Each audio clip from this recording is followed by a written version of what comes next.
We will support Article 50 being triggered. We've made that very, very clear. That is the result of the referendum, and we have to respect that. It doesn't mean we abdicate the field. It means that we then hold the government to account on the issues of trade, the issues of rights, and the issues of the long-term direction in which this country wants to go. Because the strange thing about the Prime Minister's speech was this implied threat that if Europe doesn't do what she wants, then she's going to turn us into some Singapore-style economy on the shores of Europe. Well, that is not what people voted for. People voted for leaving the European Union. They didn't vote to vote themselves out of work.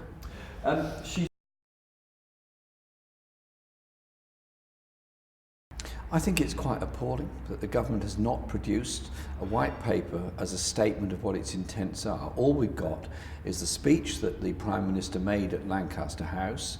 We've got the court judgment this morning, and we're going to have a statement apparently from David Davis a bit later on today in the House. Frankly, there should be a proper statement of what the government intends to do on this.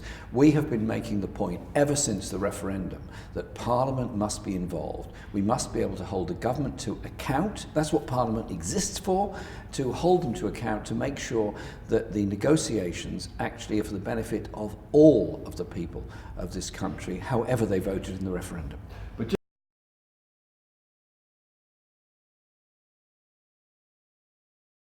I don't think it's good enough. We cannot say, okay, Article 50, you go off and negotiate, and in 2 years' time, you come back with a vote. That's not acceptable.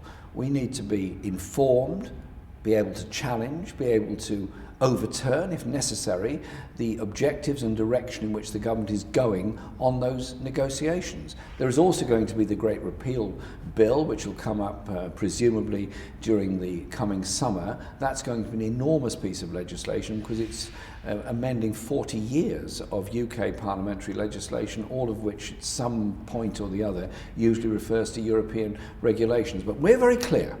We're going to hold them to account.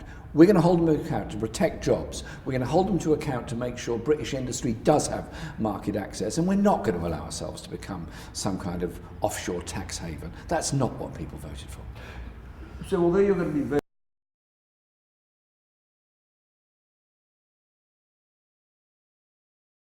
Look, every MP represents a constituency.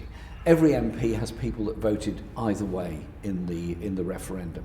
Every MP represents a constituency where people are worried. They're worried about jobs, they're worried about services, they're worried about rights. There's a whole sense that we will succeed in uniting people around the objectives of the kind of decent, inclusive, caring society that we want in Britain. We don't want to become a haven for funny money and dodgy tax avoiders. And then finally,